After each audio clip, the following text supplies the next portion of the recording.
Ndugu wanahabari, assalamu alaikum. Tumsifu Yesu Kristo. Tumekuiteni hapa kwa maana ya kutaka kuongea na Watanzania na wadau wa mpira na hususan familia ya Wanasimba Sports Club kutoa masikitiko yao. Awali ya yote, kwanza tumshukuru Mwenyezi Mungu ambaye katupa afya na anatupa pumzi yake, lakini pia tuweze kumpongeza Mheshimiwa Rais kama mdau wa michezo namba moja nchini, kwa sababu motisha zake sisi kama Simba ni wadau wakubwa na tunanufaika nazo na zinatupeleka mbele kwa kasi kubwa zaidi. Tumekuiteni hapa. Mimi kwanza kwa majina naitwa Ustaz Masudi, niko na wenzangu nao wataongea. Mimi ni mjumbe wa kamati ya katiba ya Simba Sports Club, na nimekuitieni hapa. Kuna jambo ambalo ni la kikatiba na linazunguka mitandaoni.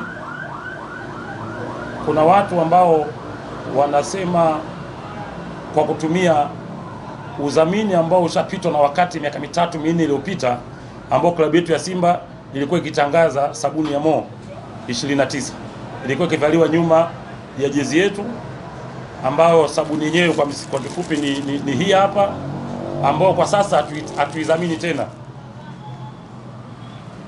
Mitandaoni hawa watu ambao wanainasibisha klabu yetu, na nafikiri wana dhamira ovyo ya kutaka kuigombanisha na serikali kwa kusema hii Mo 29 kwa maana M inakusudia maandamano na O ni Oktoba na 29 ndio tarehe yenyewe.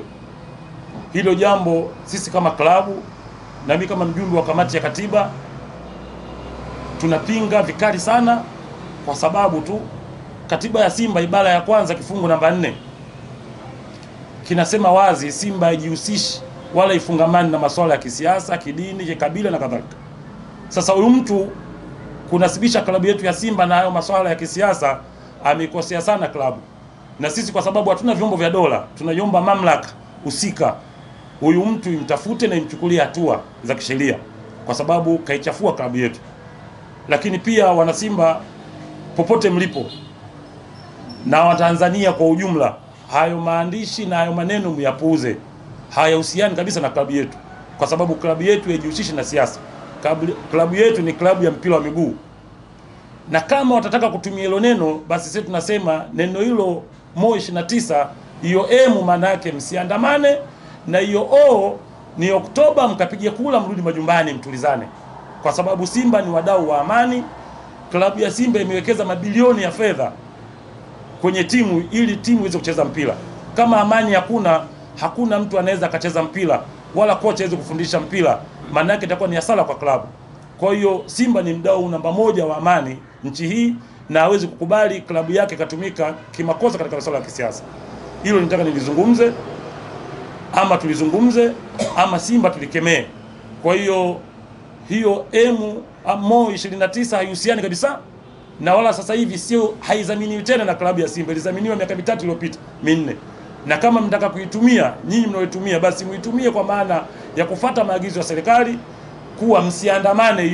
Hiyo M itakaa kwa maana msiandamane, na hiyo O ni Oktoba 29 kwenda kupiga kula kwa kiongozi anayefaa ambaye ataleta maendeleo na wote mnamjua. Kwa mkamchague, baada hapo mkarudi majumbani. Hilo moja tutakatuelezeni. Lakini lingine, hawa ndugu zetu wenzetu hawa ni watani wa jadi, lakini tunakoelekea inaonekana hawa ndugu zetu Yanga wamekuwa kama sasa wao wanaleta masuala ya uhasama na nongwa, na hivi vilabu vimeanzishwa kwa maana ya kutaniana tu, kutaniana, kuchekeshana, maisha yanaendelea.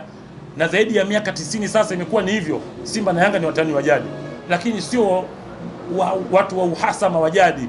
Lakini kuna watu wanataka kutupeleka huko, na sisi kama Simba tuko tayari kwenda huko. Itabaki kuwa ni watani wa jadi, kwa sababu haya mafanikio ambayo wanataka kuyapata lakini hawajayapata yamewapelekea kuleta mambo ambayo ukiangalia ni uhasama badala utani wa jadi.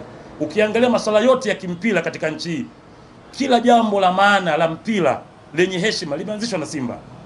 Mwaka 64 klabu ya Simba ndio klabu ya kwanza kuchukua kombe. Lakini vile vile ukija mwaka 74 ndio klabu ya kwanza kucheza nusu finali ya klabu bingwa Afrika. Lakini ndio klabu ya kwanza mwaka 93 kucheza finali ya shirikisho, mashindano ambayo yanaandaliwa na chama cha mpira cha Afrika CAF. Lakini bado tukaingia tena finali mwaka 2004. Lakini hayo yote hayo hatujaweza kufika tukawasimanga, zaidi tunataniana tu. Lakini sio hivyo tu, hii klabu ya Simba hii ndio klabu iliyomfunga 6-0, imemfunga Yanga 6-0. Tuna haki ya kusema tuweke mabango ya kuwananga kwa sababu hajawahi kurudisha goli 6. Lakini tunaona hii ni utani wa jadi, huu ni mpira, haina haja ya kusimangana kwa vitu vya mpira vya dakika 90. Bado mpira unaleta ujamaa na udugu na mashirikiano. Lakini bado tumewafunga 5-0, hawajalipa yote hayo. Lakini hatuchukulie sehemu ya kuwasimanga. Lakini bado tulishawafunga miaka 7 mfululizo, tunawafunga tu. Hatujaweka mabango ya kusema hawa tumewafunga miaka 7 ikiwa ni sehemu ya kuwasimanga. Hapana, kwa sababu ni mpira na hawa jamaa zetu ni watani wa jadi tu. Lakini isitoshe washatukimbia mwaka 2008 Sekafa chini ya Musonye na akawafungia miaka 3, wakatia aibu taifa letu. Lakini sisi hatujawahi kuwasimanga wala kuandika bango kuwa mwaka 2008 mlitukimbia Sekafa na mkafungiwa. Tunasema hawa walitukimbia kwa maana tu ni sehemu ya utani wa jadi ili kunogesha mpira. Hatuchukulii masuala ya masimango na manyanyaso. Lakini bado kwa uungwana wetu sisi tushawazima wachezaji mwaka 98 kwenye makundi yao kwa mara ya kwanza, na kwenda tuliwazima wachezaji Alphonse Modesti, Monja Liseki, Shaban Ramazani, tukawazima. Lakini hatujawahi kuwasimanga. Ingekuwa wamefanya wao ingekuwaje? Kwa tunasema, tunaambia ndugu zetu waache masimango, tubaki Simba na Yanga kuwa watani wa jadi. Kwa sababu kama tukiamua kufanya masimango sisi tutawasimanga sana, lakini masimango yanapelekea magomvi na sio tutaki kufika huko. Kwa tuwakumbushe tu, klabu ya Simba imeanzisha kila kitu. Imeanzisha kuuza jezi kama biashara, klabu ipate mapato, na wao wameiga. Imeanzisha Simba Day kukutanisha wachezaji, na wao wameiga. Klabu ya Simba ndio ilianzisha mfumo wa katibu kuajiliwa, wana fedha kuajiliwa mwaka 2008, nao wakaiga. Lakini bado sisi ndio klabu ya kwanza kuanzisha mfumo wa uendeshaji wa ligi kuwa chini ya CEO, na CEO wa kwanza alikuwa ni Senzo. Bado akampola Senzo akawape na wao maarifa, wametuiga sisi. Lakini ni klabu ambayo ndio ya kwanza hata kuvaa viatu, ndio klabu ya kwanza kuvaa jezi, ndio klabu ya kwanza kwenda nje ya nchi Poland, ndio klabu ya kwanza. Lakini mambo yote hayo hatupelekee kuwanyanyasa wala kuwasimanga. Tunajua haya ni sehemu ya maisha na wao kutuiga. Jambo mtu mwenzako anapokuiga wewe unaoigwa, unaona ufahari, lakini sio kuwasimanga, na hatujawahi kuwasimanga. Sasa wao jambo kidogo tu, 5-1 nataka kutusimanga, sijui kufanyaje nataka kutusimanga. Sasa kutusimangana katika mpira wa Simba na Yanga sio sawa sawa, kwa sababu masimango yanauma, lakini utani wa kutaniana, utani haumi. Na Simba na Yanga ni watani wa jadi, na umeasisiwa utani na jadi na wazee wetu, na ndio maana tunasikana, tunaoleana, tunatembeleana kwa sababu ya utani. Lakini hawa wanapotaka kupeleka wenzetu mpira katika masimango na chuki sio sawa sawa. Kwa hiyo haya tumetaka kuambieni, ni machache katika mengi, lakini tunataka kuambieni kwa uchache tu kuwa sisi tuna mambo mengi makubwa ya kujivunia ambayo wenzetu wameiga na tujaye kuwazuia. Hata udhamini, klabu kuvaa logo yenye udhamini wa kampuni kuitangazia kwa maana ya klabu kupata fedha, wa kwanza ni Simba. Hata kuwa na jengo lake, klabu kuwa na jengo lake, kwanza ni Simba. Hatujaye kuwasimanga wao wanapoiga, na mafanikio yote wao wanatuiga sisi. Si mechi za kimataifa, si mafanikio ya kimataifa, si katika ligi, kokote kule wao wanatuiga sisi. Lakini hatujawahi sisi kuwasimanga, zaidi tunataniana tu. Kwa hiyo nikasema haya nao tuyazungumze, na wenzangu pia watazungumza. Lakini na lingine la mwisho, kuna mwanachama ambaye anajiita ni mwanachama, hatuna uhakika kama ni mwanachama kweli, anaitwa Dr. Mohamed. Amekuwa akizunguka mikoani kwa maana kutangaza jezi na kadhalika.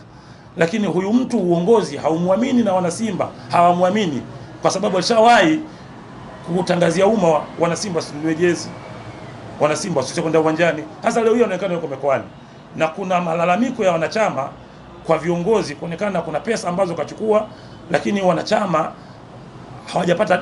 hawajapata jezi zao. Sasa mimi niseme wana Simba wenzangu, Dr. Mohamed hahusiani na masuala ya kuuza jezi wala kuzitangaza jezi. Uongozi wa Simba una watu maalum wanafanya kazi hizo, kushikana jeruti kwa maana ya jezi, kutangaza jezi, kuhakikisha jezi fake hazinunuliwi. Kipo kitengo maalum kinachofanya kazi hizo. Lakini Dr. Mohamed katika hiyo kazi hayumo kwa sababu haaminiki na uongozi umwamini, na aminiki kwa sababu tu ya matamko yake ambayo aliyatoa kule nyuma. Kwa hiyo niseme tu kwa machache, nimeamua nizungumze hayo na wenzangu watazungumza mengine.